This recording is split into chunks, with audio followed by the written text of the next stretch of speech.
जय महाकाली, महालक्ष्मी, महासरस्वती, माँ कामाख्या, जय भैरव बाबा, जय सद्गुरुदेव महाराज। श्रीमद्देवी भागवत महापुराण प्रथम खंड के षष्ठम स्कंध में तृतीय अध्याय की कथा हम लोग सुनेंगे। कथा है वृत्रासुर का देवलोक पर आक्रमण, बृहस्पति द्वारा इंद्र की भत्सरना करना और वृत्रासुर को अजय बतलाना, इंद्र की पराजय, त्वष्टा के निर्देश से वृत्रासुर का ब्रह्मा जी को प्रसन्न करने के लिए तपस्यारत होना। व्यास जी बोले, हे राजन, वेदों में पारंगत ब्राह्मणों से स्वस्तित्व वाचन कराकर महाबली वृत्रासुर रथ पर सवार हो इंद्र को मारने के लिए चल दिया। उस समय बहुत से क्रूर राक्षस जो पहले देवताओं से पराजित हो गए थे, वृत्रासुर को महान बलशाली जानकर उसकी सेवा के लिए आ गए। इंद्र के दूत उसे युद्ध के लिए आया देखकर शीघ्रतापूर्वक इंद्र के पास आकर संपूर्ण वृत्तांत और उसकी गतिविधि बताने लगे। दूत बोले, हे स्वामी, वृत्ता नामक आपका बलवान और दुर्धर शत्रु रथ पर आरूढ़ होकर राक्षसों के साथ शीघ्र ही यहाँ आ रहा है। पुत्र शोक से संतप्त और क्रोधा विभूत त्वष्टा ने आपके नाश के लिए अभिचार कर्म से उसे उत्पन्न किया है। हे महाभग, शीघ्र ही रक्षा का उपाय कीजिए। सुमेरु और मंदराचल के समान अत्यंत भयंकर प्रतीत होने वाला वह वृत्रासुर घोर गर्जना करता हुआ अब शीघ्र यहाँ आ रहा है। इसी बीच अत्यंत भयभीत देवगण वहाँ आ करके दूतों की बात सुन रहे। देवराज इंद्र से इस प्रकार कहने लगे। गण बोले, हे इंद्र, इस समय स्वर्ग में अनेक प्रकार के अपशकुन हो रहे हैं। पक्षियों के बहुत ही डरवाने शब्द हो रहे हैं। कौवे, गिद्ध, बाज और चिल आदि क्रूर पक्षी भवनों के ऊपर बैठकर भयानक स्वरों में रोते हैं और अन्य पक्षी भी बार बार चीची कुची ऐसे शब्द कर रहे हैं। हाथी, घोड़े आदि वाहनों की आँखों से लगातार जल अश्रु की धारा नीचे गिर रही है। हे महाभग, भवनों के ऊपरी भाग में रात में रोती हुई राक्षसियों का महाभयानक शब्द सुनाई देता है। हे मानद, हवा के बिना ही ध्वजाएं टूट टूट कर गिर पड़ी हैं। स्वर्ग, पृथ्वी और आकाश में महान उत्पात हो रहे हैं। काले वस्त्र धारण की हुई महान भयानक मुख वाली स्त्रियां निकल जाओ, घर से शीघ्र निकल जाओ, ऐसा कहती हुई घर में घूमती हैं। रात में अपने घर में सोई हुई स्त्रियों को भयभीत करती हुई भयानक राक्षसियां स्वप्नों में उनके बाल नोचती हैं। हे देवेंद्र, इसी प्रकार भूकंप और उल्कापात आदि उपद्रव भी हो रहे हैं। रात्रि में हमारे भवन के आंगन में सियार रुदन करते हैं। गिरगिटों के समूह घर घर में उत्पन्न हो रहे हैं। सर्वथा अनिष्ट के सूचक अंग स्फुरण आदि भी होते हैं। व्यास जी बोले, उन लोगों का वचन सुनकर इंद्र चिंतित हो उठे और बृहस्पति को बुलाकर उन्होंने अपने मनोगत बात पूछी। इंद्र बोले, हे ब्राह्मण, ये भयानक अपशकुन क्यों हो रहे हैं? भयानक आंधियाँ चलती हैं और आकाश में उल्कापात होते हैं। हे महाभग, आप सर्वज्ञ हैं, विघ्न का नाश करने में समर्थ, बुद्धिमान, शास्त्रों के तत्वों को जानने वाले और देवताओं के गुरु हैं। इसलिए हे विधान यज्ञ, आप हमारी शांति के लिए शत्रुओं का नाश करने वाला कोई शांति कर्म कीजिए। जिस प्रकार मुझे दुख न हो, आप वैसा ही कार्य कीजिए। बृहस्पति बोले, हे सहस्त्र नेत्र वाले इंद्र, मैं क्या करूं? तुमने बहुत बड़ा पाप कर डाला है। निरपराध मुनि को मारकर तुमने क्या लाभ प्राप्त कर लिया? पुण्य और पाप का अत्यंत उग्र फल शीघ्र ही प्राप्त होता है। इसलिए ऐश्वर्य की इच्छा रखने वाले को विचारपूर्वक कार्य करना चाहिए। दूसरे को कष्ट पहुंचाने का कृत्य कभी नहीं करनी चाहिए। दूसरे को कष्ट देने में संलग्न प्राणी कभी सुख नहीं पाता।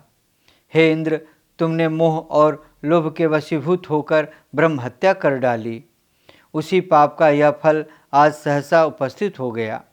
वृत्त नाम वाला यह असुर जन्म से ही देवताओं से अवध्य है। बहुत से दानों से घिरा हुआ वह तुम्हें मारने के लिए चला रहा है।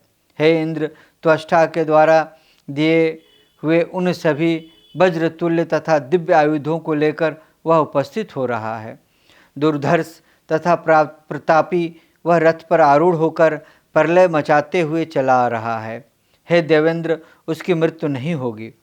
बृहस्पति ऐसा कह ही रहे थे कि वहाँ कोलाहल मच गया। गंधर्व, किन्नर, यक्ष, मुनि, तपस्वी और सभी देवता अपने अपने भवन छोड़कर भाग चले। उस महान आश्चर्य को देखकर इंद्र चिंतित हो उठे। तब उन्होंने सेवकों को सेना तैयार करने का आदेश दिया। वसुओं, रुद्रों, अश्विनी कुमारों, आदित्यों, पूषा, भग, वायु, कुबेर, वरुण और यम को बुलाओ। सभी श्रेष्ठ देवता आयुधों के साथ विमान पर आरूढ़ होकर वहाँ शीघ्र आ जाएं, क्योंकि अब शत्रु आने ही वाला है। ऐसी आज्ञा देकर देवराज अपने श्रेष्ठ गजराज ऐरावत पर सवार होकर बृहस्पति को आगे करके अपने भवन से बाहर निकले। वैसे ही अन्य सभी देवता भी हाथों में शस्त्र लेकर अपने अपने वाहनों पर सवार होकर युद्ध का संकल्प करके चल पड़े। उधर वृत्रासुर भी विशाल दानवी सेना के साथ वृक्षों से सुशोभित रमणीय तथा देवताओं से सेवित मान सरोवर के उत्तरवर्ती पर्वत पर आ गया। बृहस्पति को आगे करके सभी देवताओं के साथ इंद्र ने उस मानसोत्तर पर्वत पर आकर संग्राम किया।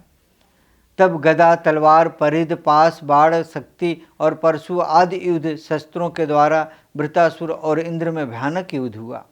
मनुष्यों और विशुद्ध हृदय वाले ऋषियों के लिए अत्यंत भयकारी यह युद्ध मानव वर्ष की गणना से 100 वर्ष तक चला। उस युद्ध में सबसे पहले वरुण और उसके बाद मरुदगण पलायन कर गए। इसी प्रकार यम, अग्नि, इंद्र जो भी थे वे सभी युद्ध से निकल भागे।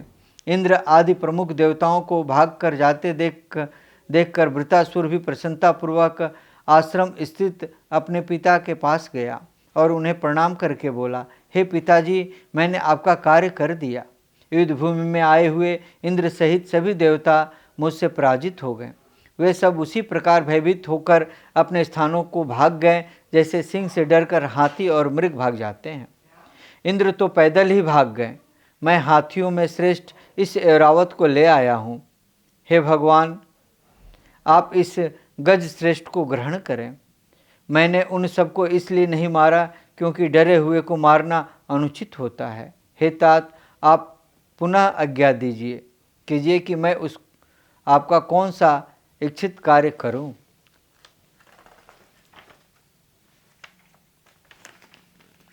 सभी देवता भयभीत और युद्ध से कालांत होकर भाग गए। भयभीत इंद्र भी ऐरावत छोड़कर भाग गया। व्यास जी बोले, पुत्र का यह वचन सुनकर त्वष्टा ने प्रसन्न होकर कहा, आज मैं पुत्रवान हो गया हूँ। मेरा जीवन सफल हो गया। हे पुत्र, तुमने आज मुझे पवित्र कर दिया। मेरा मानसिक संताप चला गया। तुम्हारे अद्भुत पराक्रम को देखकर मेरा मन शांत हो गया। हे पुत्र, सुनो, अब मैं तुम्हारे हित की बात कह रहा हूँ। हे महाभाग, अब तुम दृढ़तापूर्वक आसन पर बैठकर सावधान होकर तपस्या करो। किसी का भी विश्वास मत करना। वह तुम्हारा शत्रु इंद्र छल करने वाला तथा अनेक प्रकार की भेद नीति में निपुण है। तब से लक्ष्मी की प्राप्ति होती है, तब से उत्तम राज्य की प्राप्ति होती है, तब से बल की वृद्धि होती है और संग्राम में विजय की प्राप्ति होती है। भगवान ब्रह्मा की आराधना करके उनसे उत्तम वर प्राप्त कर तुम उस दुराचारी और ब्राह्मण के हत्यारे इंद्र को मार डालो। तुम सावधान और स्थिर होकर कल्याणकारी तथा वरदाता ब्रह्मा जी की आराधना करो। प्रसन्न होने पर 4 मुख वाले वे ब्रह्मा जी तुम्हें अभिष्ट वरदान देंगे। विश्व की सृष्टि करने वाले अमित तेजस्वी ब्रह्मा जी की प्रसन्न करके अमर तत्व प्राप्त कर तुम अपराधी इंद्र को मार डालो। हे पुत्र, मेरे मन में उस पुत्र घाती के प्रति बैर बना हुआ है। न मुझे शांति प्राप्त होती है और न ही मैं सुख से सो पाता हूँ। उस पापी ने मेरे निर्दोष तपस्वी पुत्र को मार डाला, इसलिए मुझे शांति नहीं मिलती। हे वृत्त, तुम मुझ दुखी का उद्धार करो। व्यास जी बोले, जब पिता का वचन सुनकर वृत्तासुर कुपित हो उठा। पिता से आज्ञा लेकर वह प्रसन्नतापूर्वक तपस्या करने के लिए चल दिया। गंधमादन पर्वत पर पहुंचकर पवित्र और मंगलकारिणी देव नदी गंगा जी में स्नान करके कुश का आसन बिछाकर वह दृढ़तापूर्वक बैठ गया। अन्न और जल का त्याग करके योग अभ्यास में तत्पर होकर मन में विश्व सृष्टा ब्रह्मा जी का ध्यान करता हुआ वह दृढ़ भाव से आसन पर बैठा रहा। उसे तपस्या करता हुआ जानकर इंद्र चिंता से व्यग्र हो उठे। तब उसके तप में विघ्न डालने के लिए इंद्र ने गंधर्वों, अत्यंत ओजस्वी यक्षों, नागों, सर्पों, किन्नरों, विद्याधरों, अप्सराओं और अनेक देवदूतों को भेजा। उन मायाविदों द्वारा तप में विघ्न के लिए भली भांति उपाय किए गए, किंतु परम तपस्वी त्वष्टा पुत्र वृत्त ध्यान से विचलित नहीं हुआ। इस प्रकार श्रीमद् देवी भागवत महापुराण प्रथम खंड के षष्ठम स्कंध में तृतीय अध्याय की कथा ओम ततस्तब